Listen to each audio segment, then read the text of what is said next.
Hey, welcome to our channel. We received some questions through the years about, my background, my experience, both professionally with and without Mopars. So to give you a little background, I attended De La Salle High School. I also attended Macomb County Community College, and that was while I was going to De La Salle High School, taking evening classes in process engineering. So I worked on a number of projects with, names of the likes of Frankie Wazishin, Dick Doubt, Bob Lutz, and several others. Dick Doubt was one of the, more influential people that I've met relative to production. So when I was in the process of finalizing my advanced degree, I certainly met Dick Doubt, worked on a project with him, and he was so kind to give me one of his books.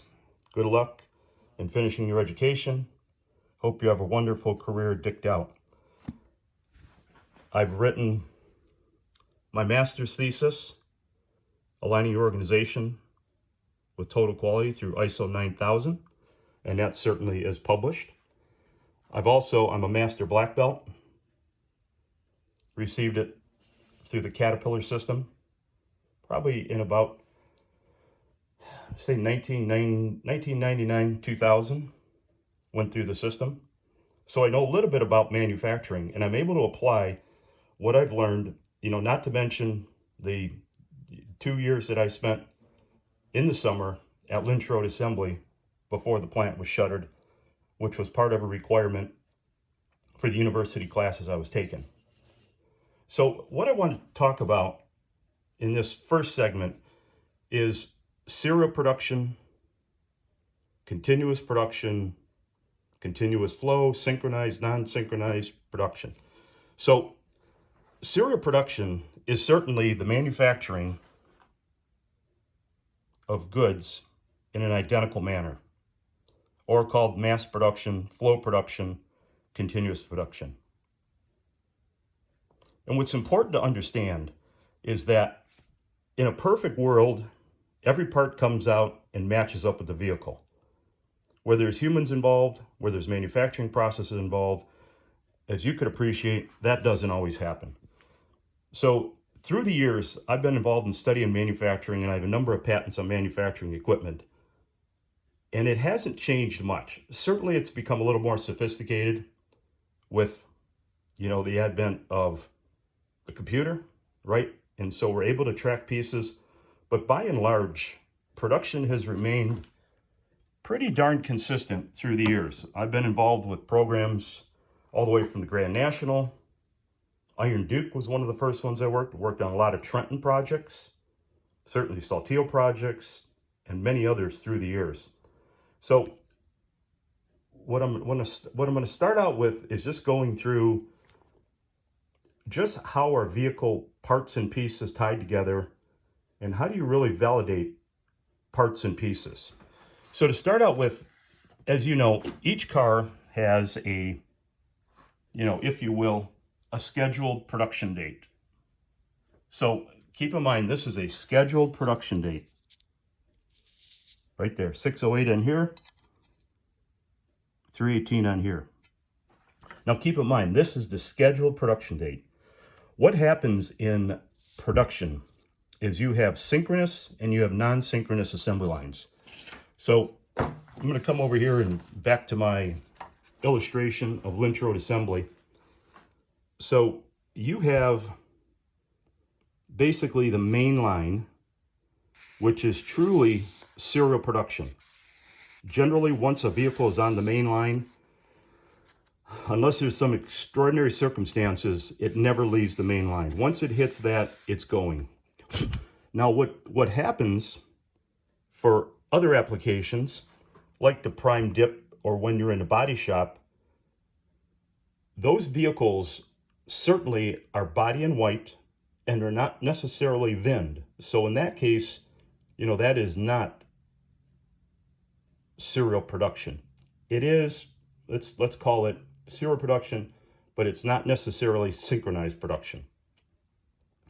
The same thing when you're installing the IP conveyors, I mean, those are the tires. Those are somewhat synchronized, but not necessarily. So what I want to show you is the relationship, again, to, you know, date codes that you'll find on relays, the serial numbers that you'll find on third-party body tags, the certicard, power steering pump tags, carburetor tags, body tags, brake tags, various brake tags that are found, seat identification tags, certicard again, and certainly this. So there is a relationship of these dates with each other. However, you have to keep in mind, you have, again, sequence production and non-sequence production. So when you have a flow of a synchronous line, each part is in lockstep as it's being produced.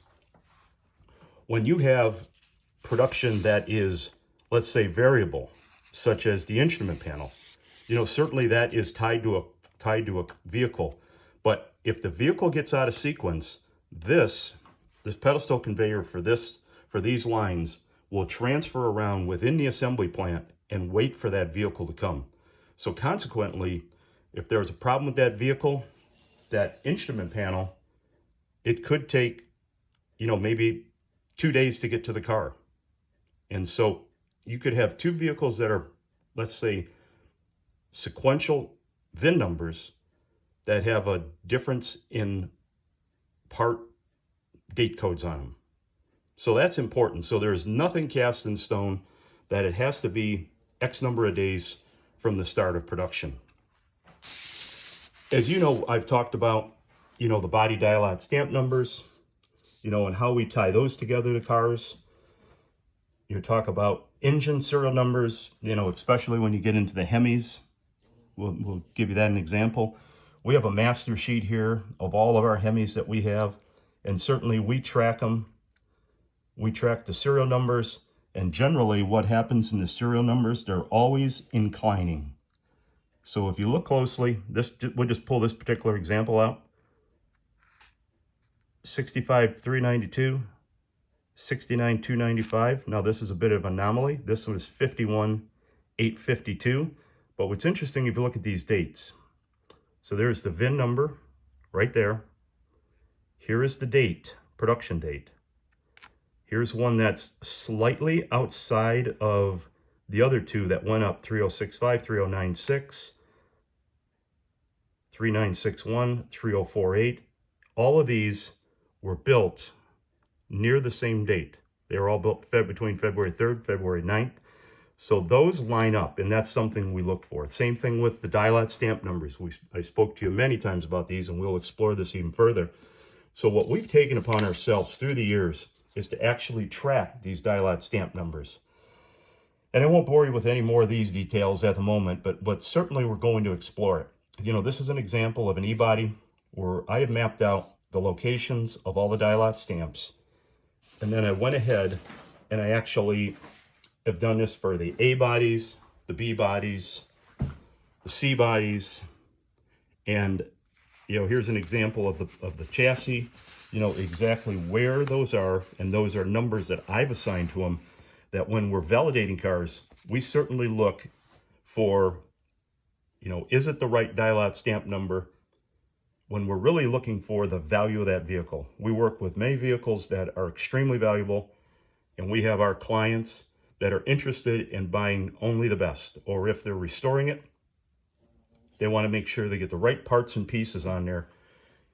And as this hobby advances, I believe that this is the next frontier in really announcing what is the perfect built car.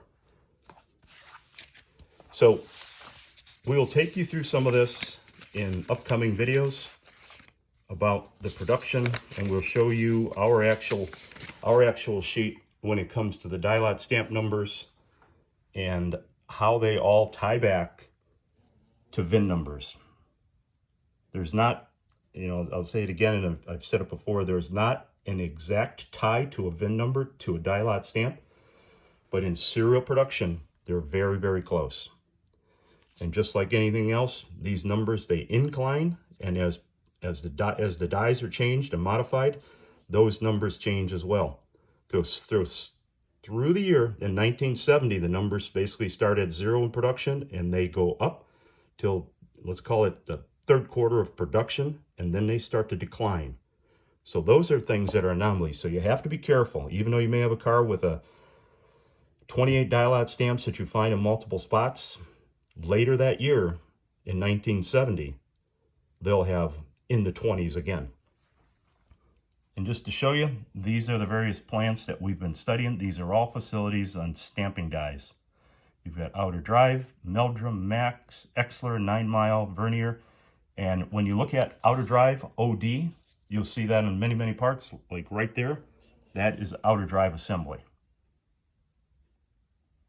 So stay tuned for more information on serial production, continuous production, mass flow production. And, you know, like I say, if you look at production from, you know, the 1950s, 60s, 30s, all the way up through to current production today, and this is a shot that we taken off the internet. It's from Brampton Assembly, where they're assembling, you know, this certainly appears to be a supercharged motor.